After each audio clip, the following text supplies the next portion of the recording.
Cá estamos nós novamente, depois desta pequena falha técnica que tivemos e que já está resolvida, vamos então fazer o convite à doutora Adriana Freire Nogueira, para que nos possa seguir e começarmos a nossa entrevista. Portanto, mais uma vez fica o convite para quem quiser poder participar com perguntas. Nós estamos dispostos, o PCS. Vamos esperar que a doutora aceite o nosso convite. Olá! Olá! Já estava a ouvir a som dizer Já que me ia convidar. aqui. Exatamente. As coisas resolvem-se. Assim. Está sempre bom. Estou a olhar, tenho aqui uma coisa aqui no meio, o buraquinho está por aqui. Bom, Adriana, olha, muito obrigado por ter aceitado o nosso convite. Eu estou sempre na dúvida se é aceitado, se é aceito, mas... Está muito bem, aceitado. Pronto. E agradeço-lhe, obviamente, porque é uma pessoa muito ocupada e acredito que não tenha sido fácil gerir o seu tempo para estar aqui este bocadinho connosco. Em primeiro lugar, em nome do Agrupamento de Escolas Dr. Francisco Fernandes Lopes, agradeço.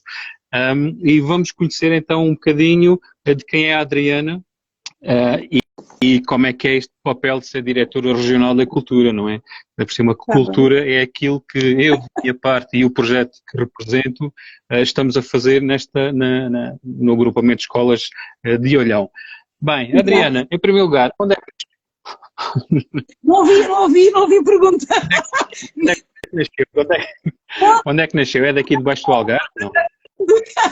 Quando é que eu nasci ou onde é que eu nasci? Onde? Mas também posso dizer quando é que eu nasci. Nasci há 55 anos, no Bombarral. Bombarral, ok. Eu pensava que era aqui a Algarvia, mas já vi que não. De vários costados, porque eu nasci no Bombarral e a minha família não é de lá. Nós fomos nascer ao Bombarral. A família da minha mãe, da parte do pai dela, são de Tavira. E o Tavira foram para a Batalha Bombarral, portanto nós nascemos no Bombarral. Muito bem, eu também sou Tavira, nasci mesmo em Tavira também. Então, exato. O meu Mendonça, que eu sou Mendonça Freire, o meu Mendonça é da minha família de Tavira. O Mendonça que era professor na escola secundária, o professor Mendonça? Não sei, o Mendonça é mais antigo que esse professor, portanto estamos a falar há 3 gerações. Nós vamos ver pessoas a passar aqui por trás de nós, porque pronto, estou na biblioteca escolar e então de vez em quando pode passar um aluno ou a funcionária, mas é sempre bom. É uma biblioteca ativa, que é isso que nós queremos. Aliás, eu disse no princípio, mas vou voltar a repetir, hoje estou a fazer a emissão em direto da biblioteca da escola António João Eusébio, aqui de Moncarapaz. Como somos um grande agrupamento, nós estamos na Fuseta, em Olhão e Moncarapaz, eu tento sempre fazer de um ponto diferente do agrupamento e tenho muito para onde fazer as emissões. Bem, Adriana, obrigado. Nasceu no Bombarral e quando andou na escola cá no Algarve ou lá em cima? Vim para o Algarve para dar aulas na Universidade do Algarve. Foi quando eu mudei de armas e bagagens para a minha terra, que agora de coração vive em Olhão. Exatamente, uma boa terra. Uma boa terra. Então, Adriana... Minha mãe dizia assim, nós somos do Algarve. E eu pronto, voltei às origens. Exatamente. Então, Adriana, quando foi para a escola primária, que normalmente eu gosto sempre de perguntar, a pessoa vai para a escola primária, não faz ideia do que é ser quando for grande, não é? Qual é que eram as suas ambições de profissionais quando fosse uma mulher? Olha, sabe que eu encontrei uns cadernos da escola primária, precisamente, que diziam que quando eu for grande eu quero ser professora. E parece que cumpri os meus sonhos. Mas também também encontrei nos meus cadernos da escola primária uma redação, provavelmente, o professor deve ter dito para se fazer uma carta para procurar emprego, estava eu na 4ª classe, talvez, 4º ano hoje, em que eu disse, eu sei aviar, sei fazer embrulhos, porque o meu pai tinha uma loja. Então eu gostava muito de ir para a loja, então eu disse, emprego, eu sei fazer contas, sei embrulhar, sei fazer recados. Está bem, muito bom, muito engraçado. Mas depois quando é que começou a perceber-se que realmente ia ser, que ia ser professora ou então que ia estudar a área que estudou? Eu acho que, bom, a área que ser professora eu acho que esteve sempre nos meus objetivos. Eu sempre pensei que iria ser professora. Não saberia bem, talvez, professora de quê, mas sempre pensei em ser professora. Depois, esta área específica, que eu sou de estudos clássicos, portanto fui estudar grego e latim, foi mais ou menos quando eu tinha talvez 12 anos, quando fui para o 7º ano, em que se aprendeu a história de Roma e da Grécia, era fascinante. Depois tinha um professor de moral que punha no quadro, punha palavras em grego, e eu achava aquelas letras muito bonitas, e disse, eu hei de querer aprender esta língua, o grego, e quando acabei o 9º ano, pensei o que é que eu haveria de seguir. Portanto, eu tinha tido 5, tudo menos a 2 disciplinas. Não, tive 4 de educação física, não sei porquê, não sei porquê. Até porque eu sempre fiz muitos desportos, fiz sempre muitos desportos, isso é verdade, e tive 4 a matemática. Então pensei, bom, então vou para outra área e fui para letras, querendo ir para a história, mas a minha mãe, a minha irmã dizem, não vais para a história, está muita gente em história, e se queres ser professor de história está muito, na altura dizia-se isto, e então eu pensei, aquelas línguas, o grego e o latim pode ser interessante. E então fiz por tudo para poder ter no ensino secundário. Posso dizer que fui a única aluna a ter aulas de grego, porque tinha um professor só para mim, era só eu e o professor, tinha aulas sozinhas de grego no 10º ano, e depois de latim éramos 3. O Ministério fez essa exceção da turma, e foi isso que me permitiu, pronto, pelo menos no 11º ano já não consegui professor, e depois voltei a ter no 12º, éramos 2 a grego, e foi assim, e pronto, depois entrei na faculdade, já éramos um bocadinho mais, e cá estou. Muito bem, muito bem. Por acaso grego, agora uma à parte, mas eu tenho um irmão que entrou para a Católica este ano e que está a estudar grego. E ele outro dia mostrou-me, estou a estudar para o teste grego, eu digo, realmente. A pessoa vê-se grega para conseguir perceber essas letras, não é? Que é uma coisa impressionante. Todos dele, certamente conhecerei quem dá grego. Nós conhecemos mais ou menos todos. Exato. Já mesmo uma língua daquelas, já para não falar do tailandês e dessas línguas lá para aqueles lados, mas o grego na Europa deve ser a pior língua para se aprender e para se tentar escrever. Não, isso é só porque quando olho para ela não reconhece de imediato, não é? Mas depois de aprender, passado um bocadinho já lê, já escreve. Posso lhe dizer que eu fiz um curso em Lolé, há uns anos, 2011, penso eu, uns cursos livres no verão, e de grego, foi durante uma semana. Ao fim de uma semana já liam grego, já conseguiam escrever o nome deles em grego, já conseguiam, consegue-se. Posso dizer que numa semana consegue perceber como é que funciona, escrever em grego e até dizer algumas coisas. Veja lá, quem olha para ali diz que não, que é mesmo falas. Consegue. Mas a Adriana acha que isso acontece em termos europeus porque as línguas europeias, a maior parte delas são de origem latina, mas se calhar a grega já não tem nada a ver com as línguas, com o resto, não é? Isto é só uma pergunta minha. Tem, porque o latim tem muitas palavras também que vêm do grego, obviamente em termos de raiz, tanto o latim como o grego são línguas indo-europeias. Portanto, estão na base de muitas outras línguas. E o grego está na base cultural, acima de tudo está na base cultural, mais até do que da língua. A maior parte muitas palavras eruditas, não vou dizer a maior parte, não fiz nenhum estudo, mas a maior parte das palavras eruditas, de termos médicos, termos científicos, vêm do grego. Que bom, muito giro.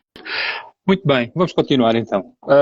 É licenciada, mestra e doutora, a ver se não vou dizer mais neira, em Línguas e Literaturas Clássicas, é isso?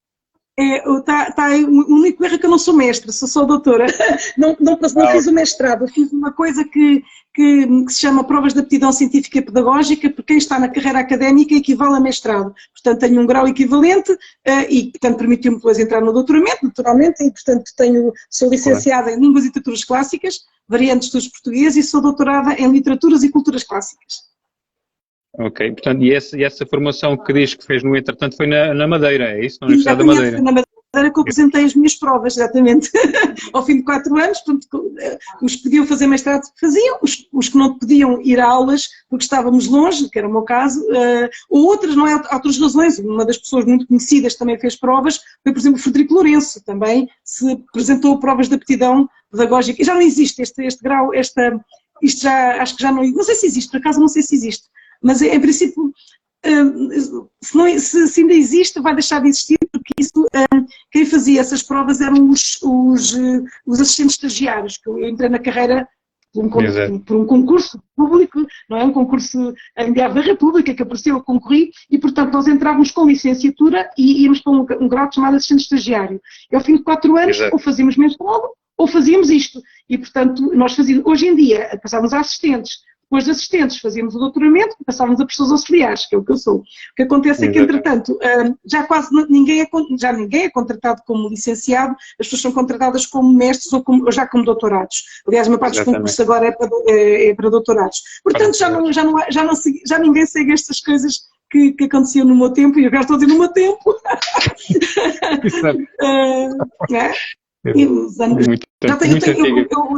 A pessoa pensa no tempo porque eu sempre tinha muito, agora estes anos tenho estado menos em contato com os alunos, mas os alunos estou sempre muito próxima dos jovens e que cada vez mais, alguém uma vez me disse que eu sou quase a idade dos avós deles, que eu tenho 55 anos, e é possível, porque um jovem que entra com 17 ou 18 pode ter uma avó com 55, e então é um bocadinho estranho pensar que já podia ter um neto com 17 anos, não tenho filho.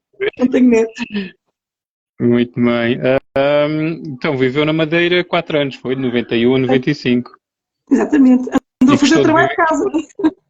Está aqui tudo escrito. Exatamente. E gostou de morar na Madeira? O que é que gostou de estar lá como... Foi uma experiência muito, muito, muito interessante. Eu tinha 25 anos, praticamente, e fiquei lá até aos 29, foi aos 29 que vim para o Algarve. É estranho viver numa ilha para quem não está habituado a pensar que pode... É mais psicológico, porque acho que quem vive, quem nasceu na ilha, talvez não tenha essa noção, falava com os meus amigos de lá, que não sentiam tanto, mas é mais psicológico que outra coisa, porque vive-se perfeitamente bem, com qualidade de vida, que é uma coisa que todos nós damos valor, eu tenho essa sorte. A temperatura é maravilhosa, portanto eu vindo da Madeira para o Algarve e continuo, em termos de temperatura, continua a ser maravilhosa, portanto eu não tenho casacos de inverno quase, porque é mesmo, em termos de qualidade de vida, é semelhante, não é? Mas é diferente. Eu dizia que eu podia pegar em mim e ir a pé até à China, enquanto na Madeira eu tinha que esperar que houvesse avião, ter dinheiro para comprar o bilhete e que estivesse bom tempo. E as condições, podia ter bilhete e ter dinheiro, ter reserva, mas não ter bom tempo. Havia bom tempo, mas eu estava sem dinheiro e não havia avião. Portanto, eram muitas as condicionantes para a pessoa poder ir. Mas eu vinha muitas vezes a casa, tinha um namorado em Lisboa, fazia muitas viagens. E nesse tempo o aeroporto ainda era pequenino, não é? O que é agora, não é? Não, nunca tive problemas. Fiz boas viagens, bons comandantes. Uma vez fui no cockpit, convidaram-me para fazer levantar e aterrar no cockpit, que é uma experiência maravilhosa. Era no nascer do sol. Duas vezes. Foi maravilhoso. O nascer do sol ali foi extraordinário. Exatamente. Muito bem. Adriana, uma questão muito, muito engraçada que eu descobri sobre si é que escreve um blog. Ainda escreve? Está muito mortiço, o blog está muito mortiço, mas sim, tenho um blog. A senhora Sócrates, não é? Que as pessoas pensam que tem a ver com política, mas não tem nada a ver com política. É tudo coisas da Grécia Antiga, não é? Explique-me lá como é que surgiu esta ideia, o que é que escreve lá, para pessoas que ainda não lá foram buscar, como eu já fui. Pois, esse blog, enfim, na altura era a moda dos blogs, estávamos em 2006, eu até o abri num dia estranho, foi dia 11 de setembro, fazia anos da queda das Torres Gêmeas. Pronto, o blog foi uma maneira de poder conectar-me com os meus alunos, conectar-me com outras pessoas interessadas na antiguidade, da maneira que eu sou, escrever da maneira que eu gosto. Eu não gosto só da antiguidade, eu gosto de muitas outras coisas. Eu penso que o meu perfil diz lá, uma classicista que gosta de muitas coisas, ou amante de muitos saberes, qualquer coisa que eu pus lá como definição, porque na verdade eu sou muito eclética nos gostos e portanto gosto muito de clássicas, mas também gosto de muitas outras coisas. Portanto o blog era um bocadinho aquilo que eu gostava. Por outro lado, a senhora Sócrates, porque como eu sou tradutora de Platão, já traduzi 2 diálogos de Platão e portanto interessa-me, é uma personagem que eu acho muito interessante, era casado com uma mulher, aliás, a Ganiga teve 2, mas Xantipa, e era o meu nome, a Xantipa. Quando adotei o nome da Xantipa, tinha um feitio muito especial, até diziam que ela tinha mau feitio. Eu não acho que tenha mau feitio, mas achei graça a esta personagem, como ela, e resolvi adotar o nome dela. E entretanto, já agora uma curiosidade, eu abri o blog e tinha normalmente 20 visitas, havia o count meter, havia todos os contadores de visitas. Sim. E um dia, estranhamente, eu tenho 400 visitas. No dia seguinte eu tenho 800 visitas. Eu disse, o que é que aconteceu? Para eu, nestes 2 dias, ter tantas visitas. Então fui ver de onde é que vinham as pessoas. O que é que aconteceu? Tinha havido um congresso do Partido Socialista e na altura tentava saber quem era a mulher do José Sócrates. Quem era a mulher do José Sócrates. E um jornalista do Diário Notícias fez no Diário Notícias um pequeno texto a dizer... falava, quem é a senhora Sócrates? Não é não sei quem, não é não sei quem, a verdadeira de quem eu gosto é da verdadeira senhora Sócrates. E pôs um link para o meu blog. Então toda a gente foi tentar ver quem era a verdadeira senhora Sócrates e portanto tive muita gente que apareceu no meu blog que não estava nada interessada naquelas áreas, mas curiosamente o blog continuou durante muito tempo com muitas visitas diárias, que na altura ter 200 ou 300 diárias era uma grande visibilidade para um blog que Exatamente. Muito limitado apenas na sua temática, mas foi muito interessante e conheci gente muito interessante por causa disso. Eu gostei muito de quando descobri que disse, vamos ver o que é que diz aqui. Então lá andei a pesquisar e gostei. Estive lá a passar-lhe os olhos. Bem, neste momento é diretora regional de cultura do Algarve, não é? Mas o que é que fazia antes? Foram buscar lá à universidade, fazer uma coisinha de uns meses, não é? E já cá está há alguns anos, não é? Conte-me lá. Já estou aqui há quase 3 anos. Sim, foram buscar à Universidade do Algarve. Exatamente o que eu fazia antes era, porque eu pertenço aos quadros da Universidade do Algarve, da Faculdade de Ciências Humanas e Sociais, era diretora da Biblioteca da Universidade do Algarve, portanto está o Hugo aí sentado num lugar que para mim é muito familiar. Fui 5 anos diretora da Biblioteca, mas fui sempre professora, portanto todos os cargos que eu tive na universidade, seja diretora da Biblioteca, diretora do departamento, subdiretora da faculdade, foi sempre cargos em que não tive 0 horário, dei sempre aulas, fazia muitas coisas, escrevi nos jornais, organizei aí por 2 vezes a FLO, a Feira do Livro de Olhão, não sei se ouviu falar, portanto, também foi programação minha, obviamente com toda a do município, João Evaristo, um grande homem da cultura e de Olhão. Que, vamos entrevistar para o mês que vem, não se esqueça, tem que entrevistar o João Evaristo, sim senhora. Também foi uma experiência muito importante, sim, com mais uma olhanense, a Sandra Boto, que também é de Olhão e que me apoiou sempre nestas 2 feiras que eu organizei, portanto eu sempre gostei muito de organizar coisas e agora estou numa fase, agora não organizo, agora apoio quem organiza, mas até tenho falta disso. Exato, é sempre, não, as pessoas como a Adriana e como eu, que é aquilo que eu faço aqui, que são muito dinâmicas a organizar coisas, sentem sempre esta falta, este bichinho, como se costuma dizer, não é? De fazer e de organizar e de criar. Mas eu não sei se, e não sei se descobriu nessas investigações que fez sobre mim que também tive um programa de rádio e um programa de televisão. Não encontrou isso, não? Não encontrei. Está a ver? Pronto, eu na Madeira fui convidada na altura por uma aluna que tinha um programa na rádio que queria que as pessoas colaborassem e eu comecei a colaborar com um programa de 5 minutos. E depois ia gravar a RDP Madeira, na altura, e convidou-me o diretor do programa, mas eu não queria ter um programa só meu. Então passei a ter um programa só meu, uma vez por semana, ao domingo à noite, e depois estive lá praticamente 1 ano e tal, e fui convidada por uma produtora da RDP Madeira, na altura, para colaborar semanalmente num programa televisivo, que era em direto. Eu estava em direto lá na televisão a falar sobre língua portuguesa, enfim. Foi também uma experiência bastante interessante de maquilhada. Hoje não tenho maquilhagem absolutamente nenhuma, e eu nem me maquilhava normal. Era diferente, a televisão é bastante diferente. As redes sociais. Tem um cabelo muito giro. Cabelo azul. As redes sociais faziam isso, fazem esta familiaridade com as câmaras, que era algo que na altura não era tão vulgar. Exatamente. Olha, o seu cabelo até que O seu cabelo até combina com, É com o meu verdade. polo hoje, portanto, nem foi combinado, veja lá, já viu? Eu Nem combinado. eu estou a ver assim e veja em cima está o Hugo. Portanto, o azul, eu estou de verde, amarelo, umas cores assim, e depois por cima está o azul, está tudo certo. É o reflexo, exatamente.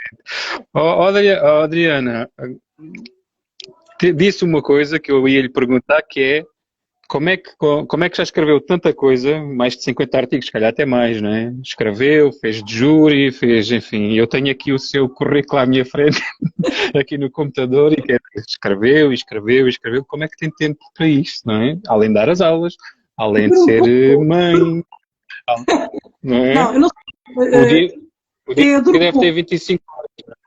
Exato, é isso. Olha, o meu marido não gosta nada que eu durma pouco, mas eu durmo pouco. Não, esta é uma questão do tempo. Acho que há gente que faz muito mais que eu e fará até melhor do que eu. Portanto, não sou nada de especial, não escrevo por aí além. Muito do que me está a dizer tenho muitos artigos de divulgação, eu gosto de escrever divulgação, acho que é importante. Posso dizer, escrevi os artigos para o Portal do Algarve, todas, aquilo era passou uma vez por mês, mas a uma altura que era, não sei, uma altura que acho que até tinha uma qualidade mais intensa. Aquilo custava-me, gostavam de escrever aquelas páginas, porque eu queria ler os livros até ao fim, eu lia os livros, eu escolhia, escrevia sobre eles, mas achava que era importante promover a leitura, portanto os meus artigos eram de promoção de leitura. Mas também tenho alguns os artigos académicos que demoram muito mais tempo e tenho muito menos porque dão muito trabalho de investigação e são meses de trabalho a fazer uma série de coisas, a fazer um artigo da minha área, principalmente da minha área. Sim, e ser orientado também, quer dizer, também é um... Isso é...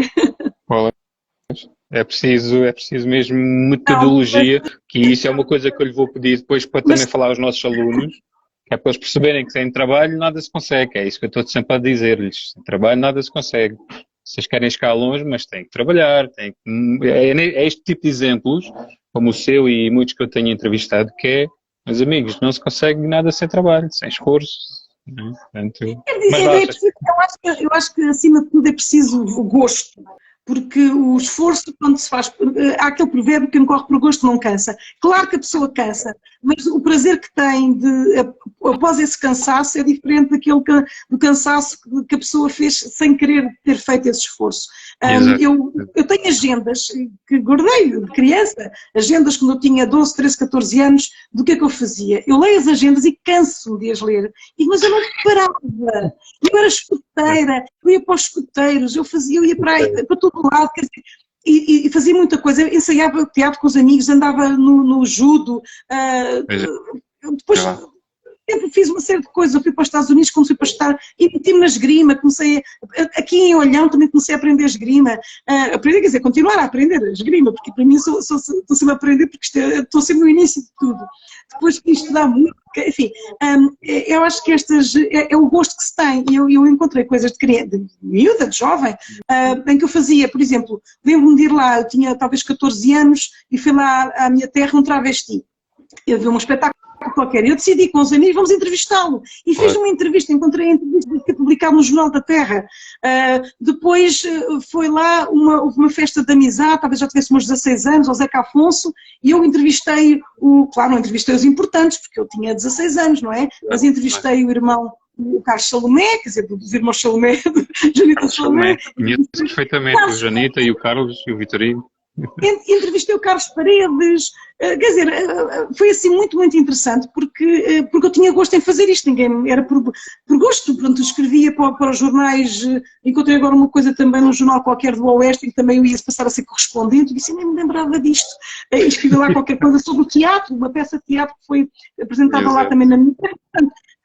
Acho que, e os jovens aí, estão em Olhão, tem a Casa da Juventude, que me parece também faz um trabalho bastante interessante com a juventude. São nossos parceiros também.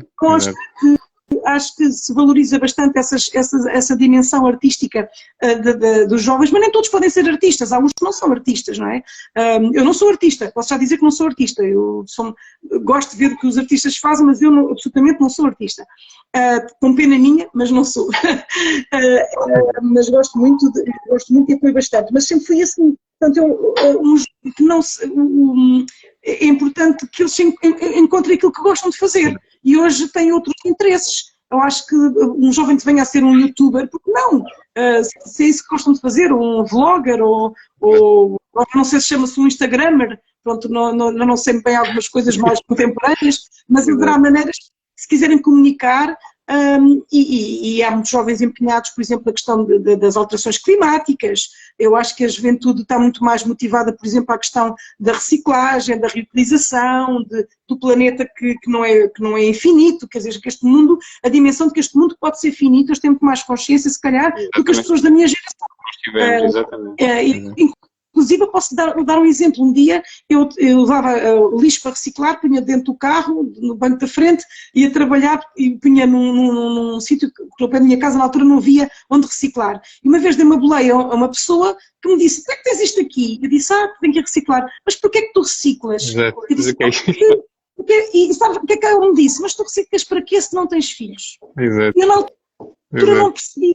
Porque para ela, reciclar era para eu deixar o mundo melhor. Exato. Foi o que acho que terá sido a minha resposta.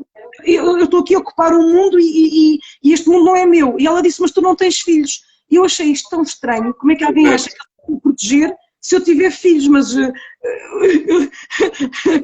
para mim essa lógica não é essa lógica de estar aqui no mundo.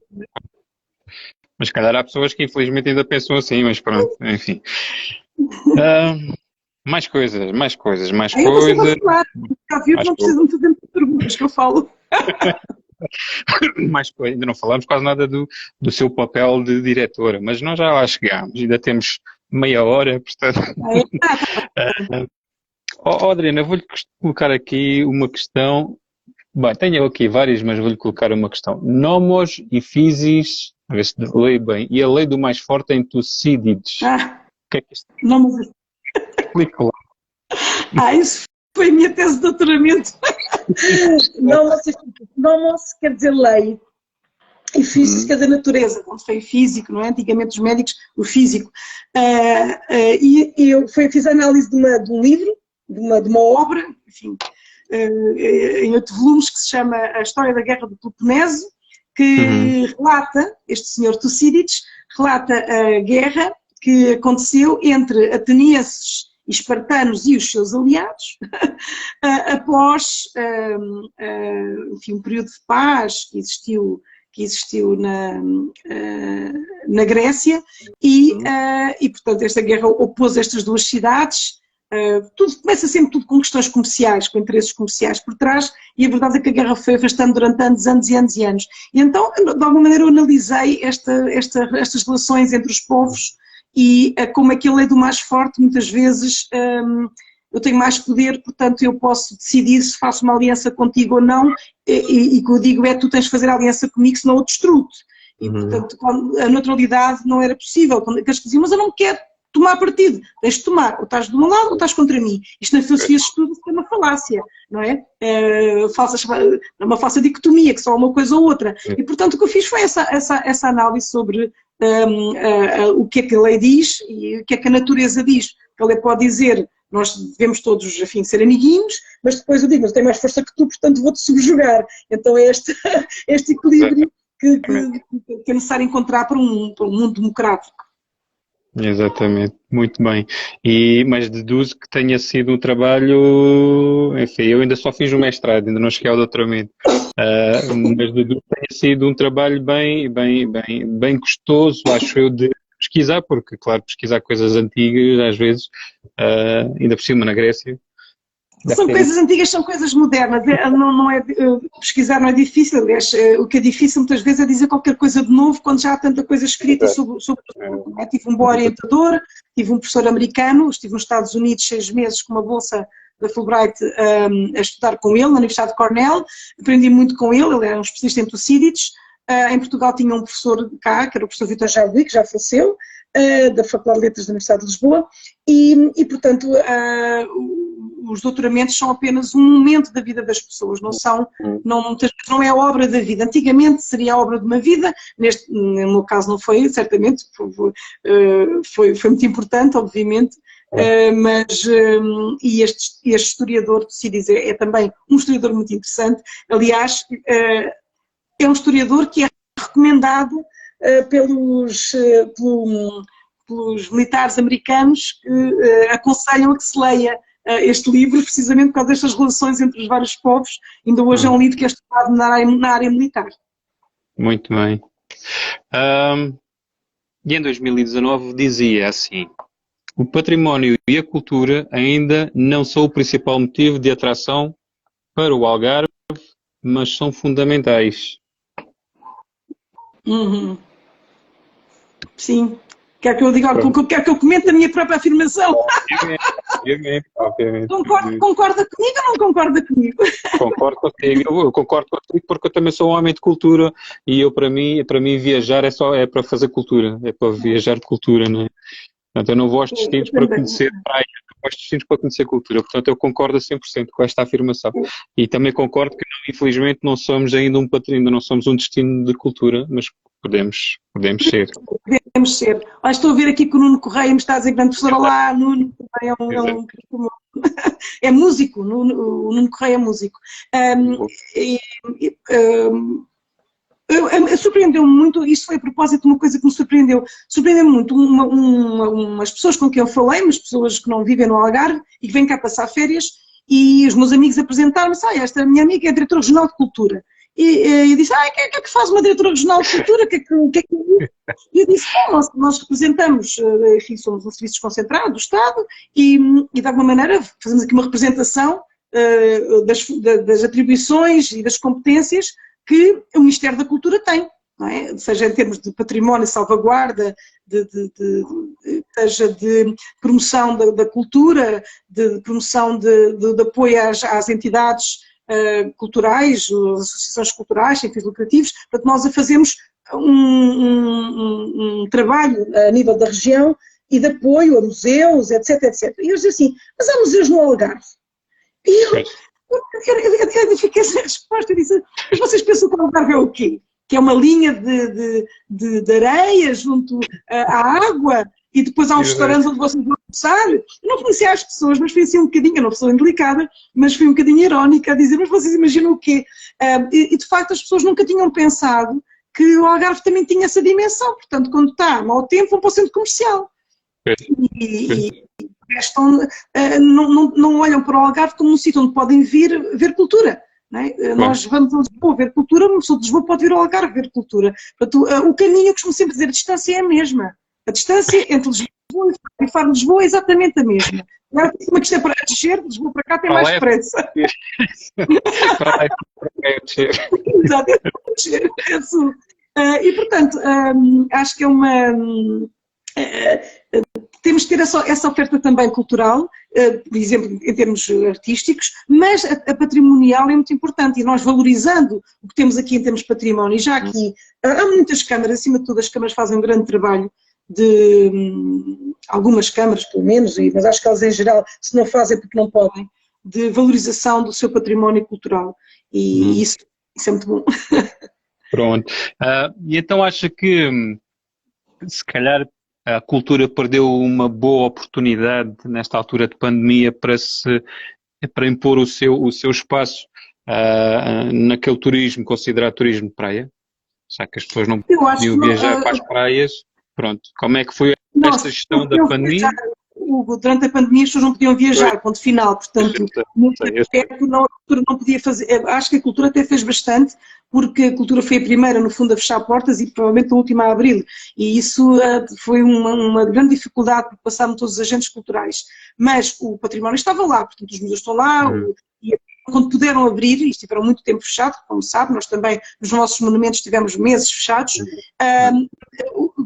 e o que se fez, quer na parte patrimonial, monumentos, museus, quer que fizeram também os agentes culturais, nesse aspecto acho que todos tiveram a mesma ideia, foi tentar adaptar-se ao digital, comunicar através do digital, comunicar mais pelas redes sociais, fazer vídeos, comunicar de outra maneira e esse também será um dos caminhos, porque se nós divulgarmos por aí, as pessoas sabem que existe e vêm cá ver, porque talvez seja também por aí, pela falta de informação que sai, por exemplo, na comunicação social sobre os nossos museus.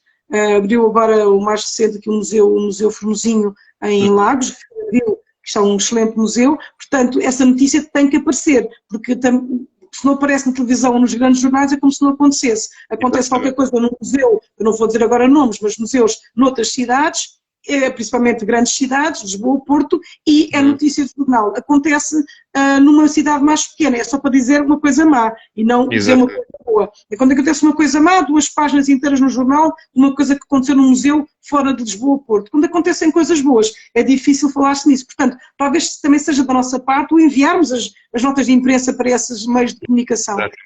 Só porque nós não enviamos, que não aparece. Talvez tenhamos que fazer mais força nesse sentido.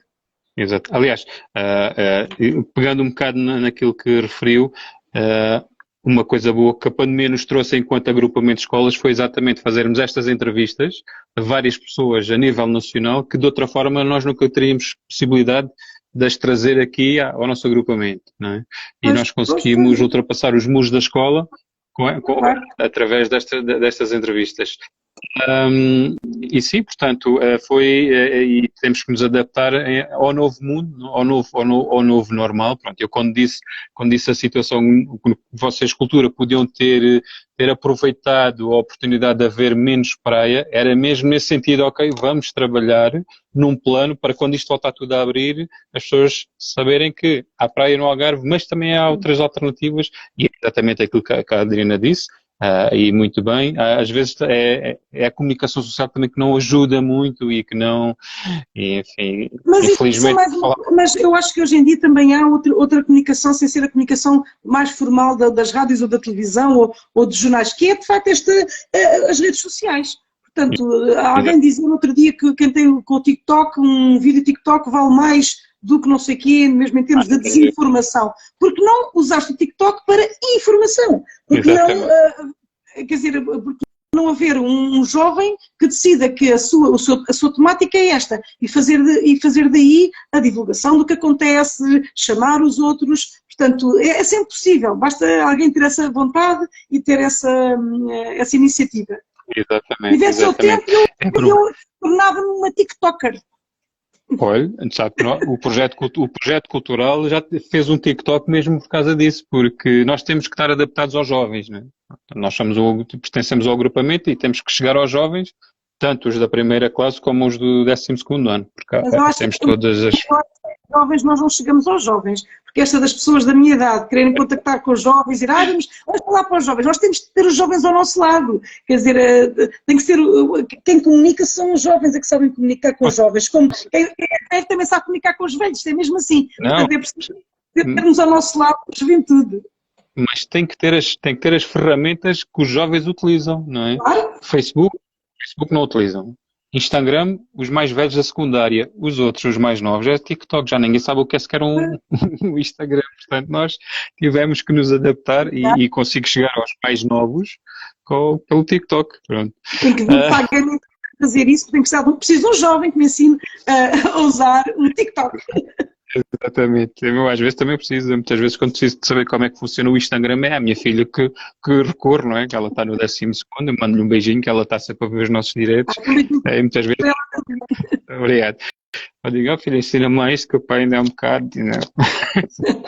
Então, por acaso, outro dia dizia, tens de fazer um Facebook para ver as coisas que os pais põem no... Oh pai, isso é coisa de velho. É coisa de velho, pai. Eu digo, fala.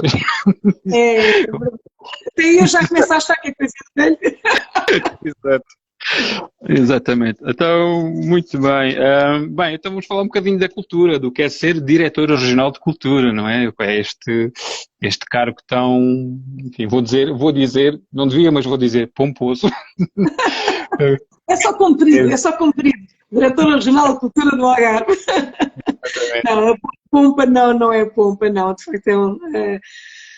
Quero perguntar o que é ser diretor regional. Exatamente. É muita coisa, ser diretor regional é muita coisa. Eu nem sei muito bem por onde é que lhe de começar. Posso lhe dizer que, acima de tudo, eu quando cheguei aqui encontrei uma casa com muitas pessoas que cá trabalham, que são estas pessoas que fazem a direção regional. E neste momento eu estou a ser o rosto desta casa, como houve rostos anteriores, da professora Alexandra Gonçalves, da doutora Dália Paulo, portanto, rostos anteriores, mas eu sou o rosto, as pessoas que cá estão são as mesmas, há também pessoas novas, não é, do tempo das diretoras anteriores, portanto, são estas pessoas que fazem a casa, é a qualidade dos técnicos que nós aqui temos. E são as pessoas que, de facto, estão nos monumentos, que abrem a porta, que recebem, que mostram o que nós temos, são os técnicos superiores que acompanham obras necessárias, que vão aos locais. Agora, nós não temos uma infinidade de pessoas para podermos cumprir tudo aquilo que nos solicitam. Claro. Fazer, mas nem sempre conseguimos. Mas tentamos dar todo o apoio, cumprir com todas as nossas competências, como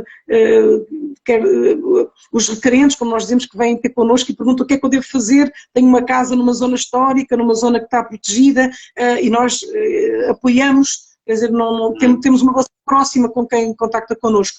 Quem dá mais visibilidade são, de facto, os agentes culturais, que o Algarve tem muitos. Nós abrimos apoios, candidaturas a apoios, apoiamos com o pouco que temos, que existe é para gastar, porque o pouco que temos é mesmo para dar às associações que nos contactam e pronto, e depois fazemos esse acompanhamento também. Portanto, nós procuramos promover que os agentes façam atividades em zonas que estejam com menos população, mais no interior, promovemos, estimulamos que não seja sempre também nos tais centros mais populacionais, com mais densidade populacional, e também tentamos que as atividades ocorram mais fora do verão, portanto, está pensado para os algarvios e para quem vive cá, e para quem também nos queira visitar e que perceba que o Algarve não fecha para obras a partir de setembro. Portanto, durante todo o ano o Algarve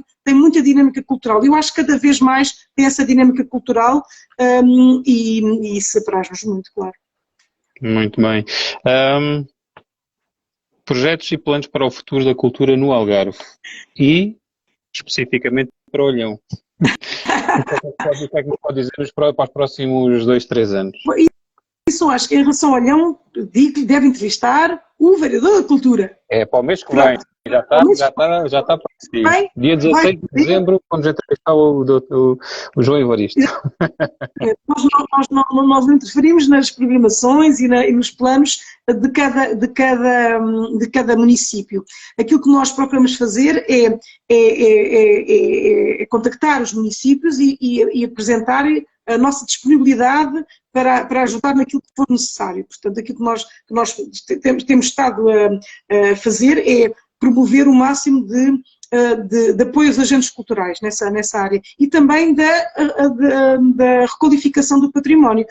Acima de tudo, uma área que temos estado a trabalhar, que é aquela em que queremos trabalhar mais no futuro, é a questão das acessibilidades. É importante que haja trabalhar a questão da acessibilidade, não só física, mas também as acessibilidades intelectuais e sociais, porque há muita gente que não vai ver os monumentos ou não vai ao museu porque acha que aquilo não é para elas, portanto, isto é uma luta que nós temos que continuar todos a fazer, isto é para todos, portanto, podem vir, que isto é para todos, é acessível, e é a questão da formação, portanto, foi aqui criado,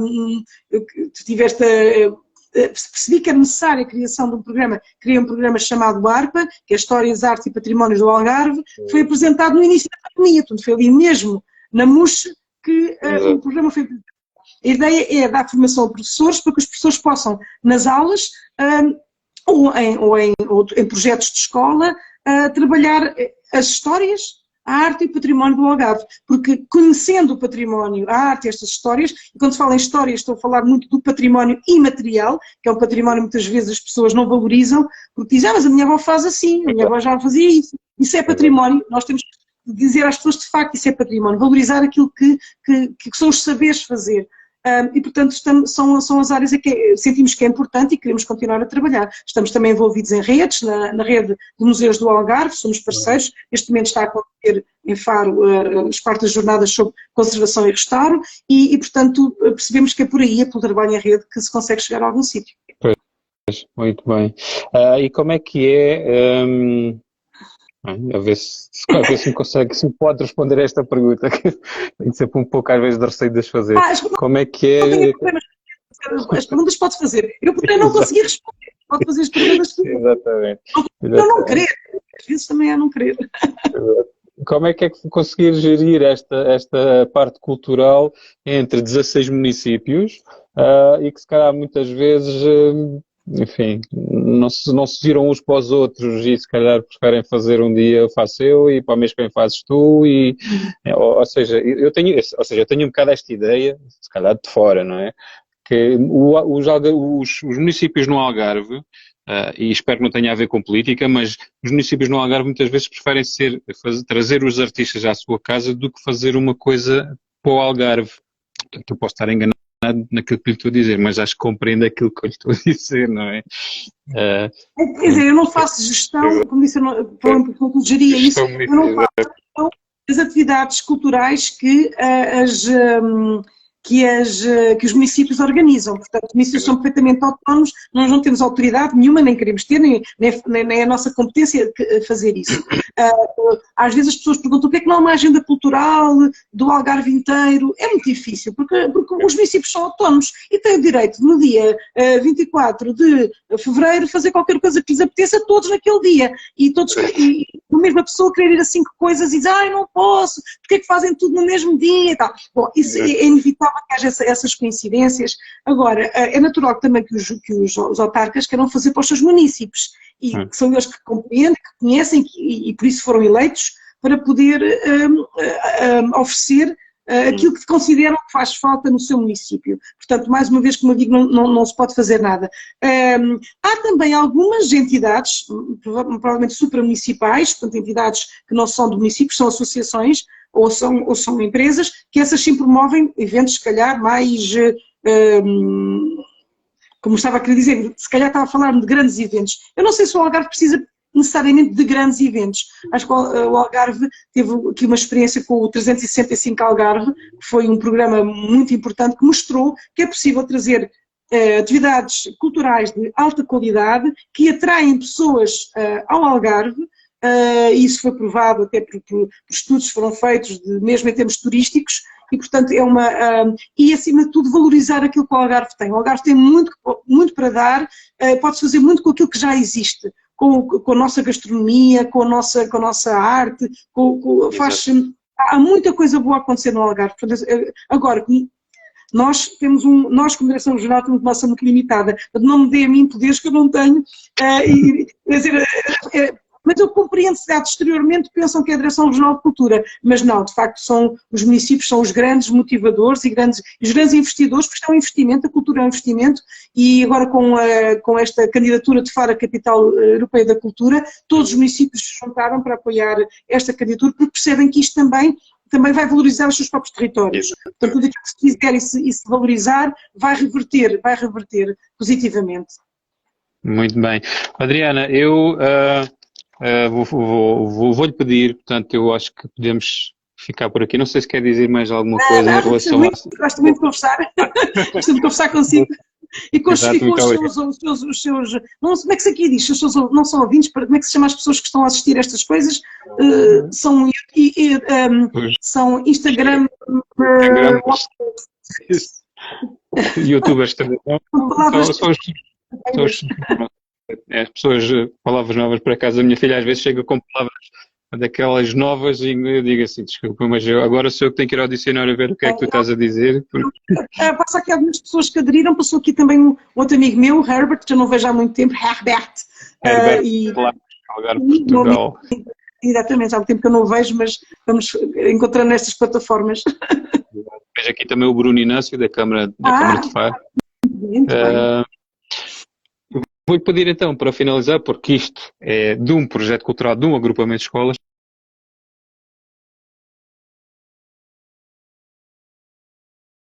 sem esforço nada se consegue, que é sempre que eu tento dizer.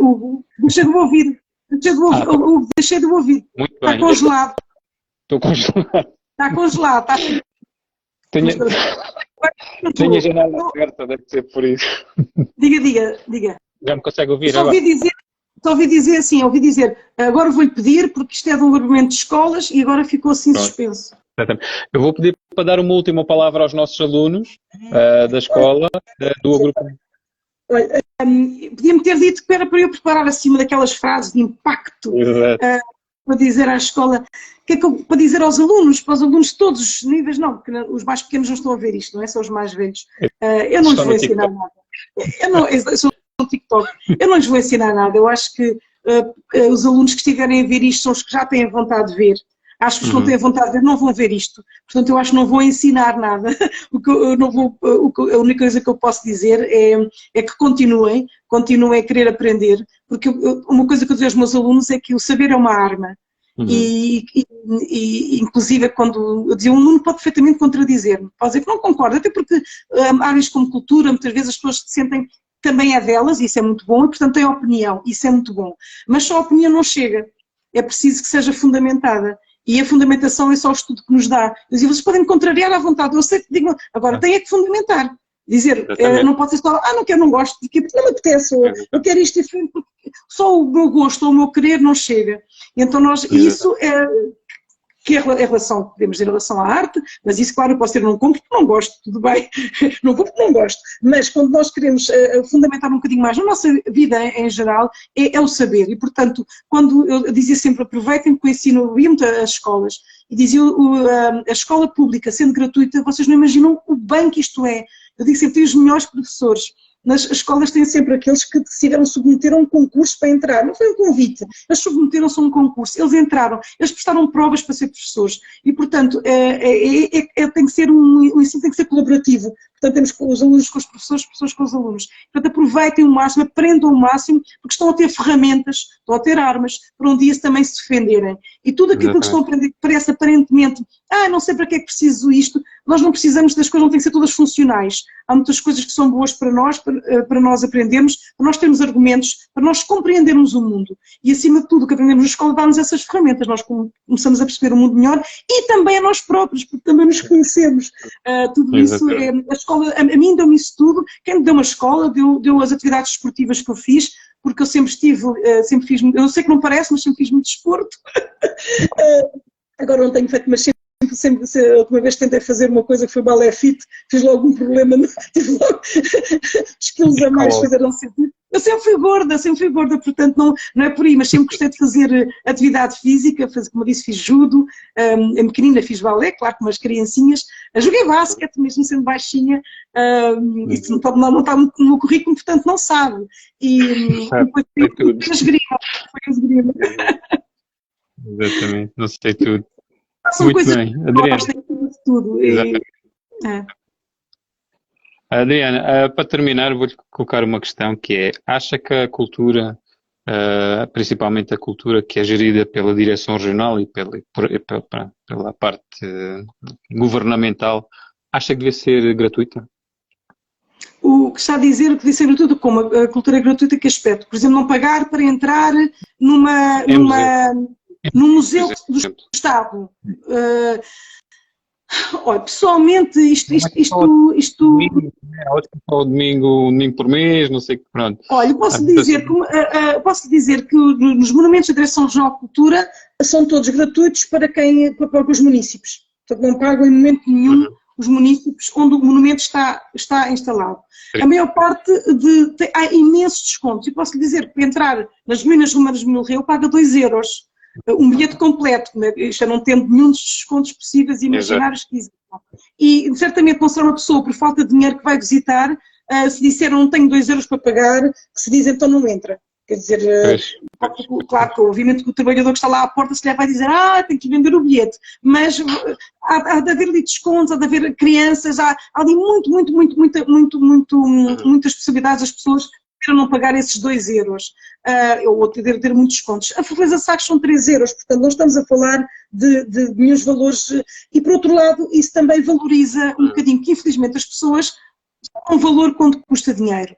E era bom que pudéssemos mudar isto, mas muitas vezes, eu fui a uma exposição, paguei 20 euros, paguei 10 euros, daqueles sítios assim mais, uma pessoa vai à Acrópole de Atenas, paga 20 euros, se quiser ver a Ágora paga mais 10, paga 30 euros, portanto, isso, nesses valores já ajuda provavelmente a manutenção. Aqui estes estes valores também, posso dizer que também ajudam porque é preciso desmatar, é preciso conservar e, parecendo que não, 2 euros não custa muito às pessoas, mas com muitas pessoas esses 2 euros já ajudam. Portanto, de alguma maneira, esse pagamento é também uma contribuição. As pessoas vão dizer, mas já pago os meus impostos. É que também é verdade, é verdade que pagam os seus impostos. Mas muitas não pagam. E se há muitas que dizem pago os meus impostos, são aquelas que também muitas vezes conseguem fugir a eles. Não são tanto. Às vezes nós temos de ter cuidado com essas falácias que andam por aí, não é? E, portanto, muitas das atividades que acontecem sem ser as do Estado, o Estado não é bem o Estado, acontecem em monumentos, por exemplo, do Estado, no nosso caso, mas são associações a quem nós disponibilizamos a possibilidade de fazer lá as suas atividades e de cobrar muitas vezes algumas atividades, mas são elas que o fazem. Nós muitas vezes até damos entrada gratuita e portanto, não é por aí. Não é por aí. Que ninguém não tinha 2 euros para pagar, manda-nos um mail a dizer que pedimos entrada gratuita. Não, a maior parte das vezes é verdade. As escolas não pagam, não é? Fazem-nos um pedido e nós, obviamente, damos entrada gratuita. Não é por aí. Exatamente. Olha, Adriana, mais uma vez foi um prazer ouvi-la. Eu não me de escolas do Dr. Francisco Fernandes Lopes de Olhão. Eu espero voltar a vê-la de uma forma também presencial, não é? E pessoal, porque nós só nos conhecemos por aqui e agradeço-lhe que este tempo que disponibilizou para estar connosco e dar-nos a conhecer um pouco de quem era a Adriana. De quem é a Adriana. Eu agradeço, não tenho que tenha muito interesse em saber quem eu sou, mas pronto, há sempre curiosidade de saber. Mas pronto, eu também tive muito prazer em estar aqui a conversar e espero que os seus ouvintes, os seus seguidores, também tenham gostado, mas como eu disse, não sei muito o interesse, mas pronto, eu espero que haja algum. Eu da minha parte gostei muito. Muito obrigado e até uma próxima, se Deus quiser. Obrigada. Adeus. Boa tarde. Com licença.